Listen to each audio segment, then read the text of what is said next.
This is our PowerPoint presentation. Our topic is atomic structure. Atoms in every matter consists of basic of entities called elements. Each element is composed of smaller particles called atom. Atom, the name is derived from Greek language. Atomos means not to be cut. The history of the atoms. John Dalton in 1808 suggested all matter was made of tiny spears that were able to bounce around with electricity and called them. Here is the atomic theory of Dalton. It is called Dalton's atomic theory. This is the atoms of elements of X. As you can see, the atoms of X is more and small, and the atoms of element is bigger than X, and if it's together, they become the compound of elements of X and Y. They become as one, and that is the Dalton's atomic theory. Atomic particle. It is a particle are smaller than atoms. They can be composite particles such as the neutron and protons. If the charge units is negative and the charge is negative 2. If the charge is positive and the charge is positive. If the charge is 0 and the charge will be 0 too. The mass P is equal to mass N is equal to 1840 times mass E negative. The history of the atom by Joseph John Thomson in 1898 found that atoms could sometimes eject a far smaller negative particle, which he called an Electron. The cathode ray tube is a vacuum tube that contains one or more electron guns and the phosphorescent screen and is used to display images. It modulates, accelerates, and deflects electron beams onto the screen to create the images. Ang cathode ray tube, isa siyang device that uses beam of electrons para makapag-produce ng image sa screen. Kilala din ang cathode ray tube sa pangalang CRTs na ginagamit sa computer screens, television sets, radar screens, and oscilloscopes used for scientific and medical purposes. J.J. Thomson's experiments with cathode ray tubes showed that all atoms contain tiny negatively charged subatomic particles of electrons. Thomson proposed the plumb padding model of the atom, which had negatively charged electrons embedded within a positively charged soup. The next one is charge of an electron, the Millikan oil drop experiment. In 1909, Robert Millikan and Harvey Fletcher conducted the oil drop experiment to determine the charge of an electron. They suspended tiny charged droplets of oil between two metal electrodes by balancing downward gravitational force with upward drag and electric forces.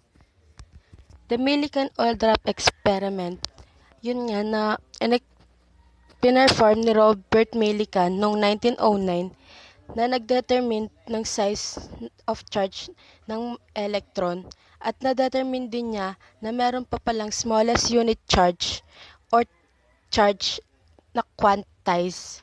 Ang Millikan oil drop ay gumagana rin sa mga vacuum. They refined the apparatus and eventually used vacuum pump oil. It had an extremely low vapor pressure and would not evaporate under the heat of the light source. History of atom, Ernest Rutherford, 1910. Oversaw Geiger and Marsden carrying out his famous experiment. They fired helium nuclei at a piece of gold foil, which was only a few atoms thick. They found that although most of them passed through about in 10,000 heat. Ernest Rutherford postulated the nuclear structure of atom, discovered alpha and beta rays. A beta particle o mas kilala bilang beta ray is a high-energy, high-speed electron or positron emitted by the radioactive decay of an atomic nucleus during the process of beta decay. Ang alpha ray naman is a stream of alpha particles. An alpha particles consists of two protons and two neutrons bound together into a particle identical to a helium nucleus. It is also a radioactive and is produced in the process of alpha decay.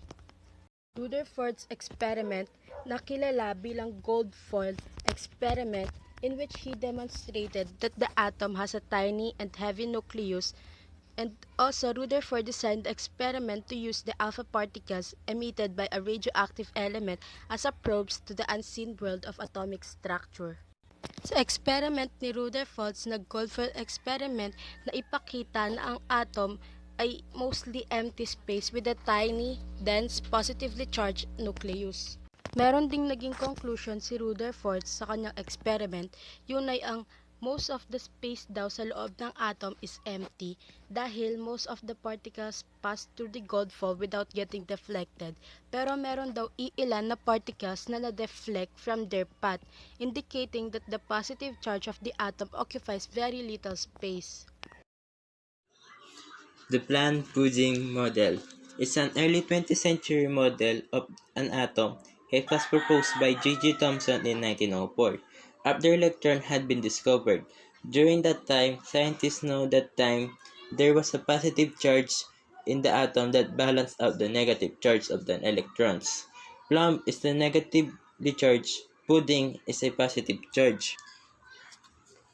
Ito po ay proposed by J.J. Thomson noong 1904. Yung plum po, ibig sabihin po negative charge, and pudding is a positive charge. Tapos po pinag-hence yung name nila kaya nabuo po yung plum pudding. Result of foil experiment in plum pudding model had been correct. Plum pudding model of the atom had been negatively charged, electron embedded within a positively charged. But Rutherford that foil experiment showed that the atom is mostly empty space with a tiny, dense, positively charged nucleus. Based on this result, the nuclear cross-section of a nucleus is used to describe the probability that a nuclear reaction will occur. The concept of a nuclear cross-section can be quantified physically in terms of characteristic area, where a larger area means a larger probability of interaction. That standard unit for measuring a nuclear cross-section, which is equal to 10 negative 13 centimeter or 10 negative centimeter. Rutherford model of the atom became known as the nuclear model. In this model, the protons and neutrons, which comprise nearly all of the mass of the atom, are located a nucleus at the center of the atom.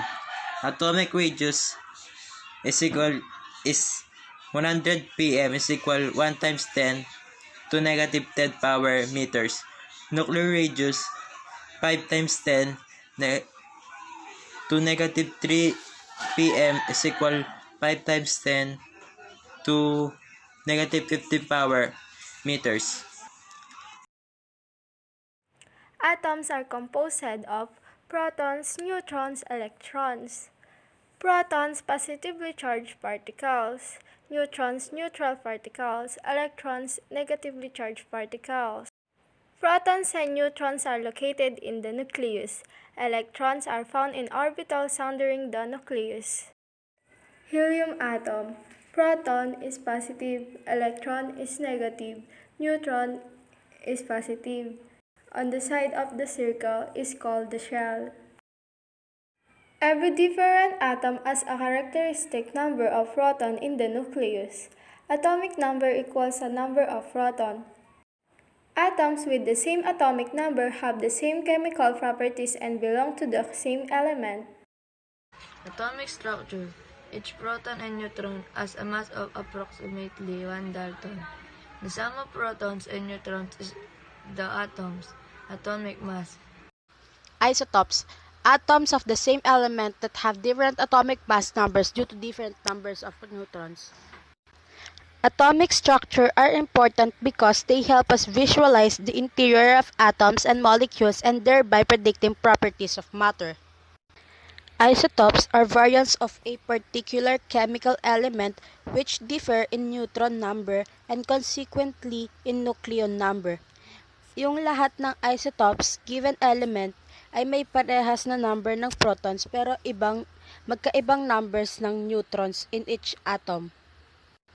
Ang isotopes is one of two or more species of atoms of a chemical element with the same atomic number and position in the periodic table and nearly identical chemical behavior but with different atomic masses and physical properties. Every chemical element has one or more isotopes. The atomic number is the number of protons in the nucleus of an atom. The number of protons define the identity of an element. Element with 6 protons is a carbon atom, no matter how many neutrons may be present. The atomic mass is the mass of an atom. Although the SI unit of mass is kilogram, the atomic mass is often expressed in the non-SI unit Dalton, where 1 Dalton is defined as 1/12 of the mass of a single carbon-12 atom. How do you calculate atomic mass? For any given isotope, the sum of numbers of protons and neutrons in the nucleus is called the mass number. This is because each proton and each neutron weigh 1 atomic mass unit. By adding together the number of protons and neutrons and multiplying by 1 AMU, you can calculate the mass of atom.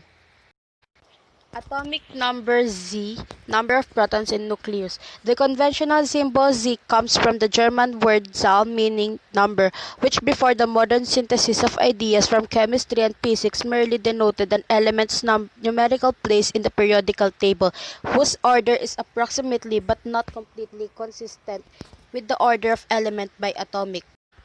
Z is used to signify the atomic number or proton number of an atom. Z is equals to number of protons of an atom. A is used to signify the atomic mass number, also known as atomic mass or atomic weight of an atom. A is equals to number of protons plus number of neutrons. A and Z are integer values.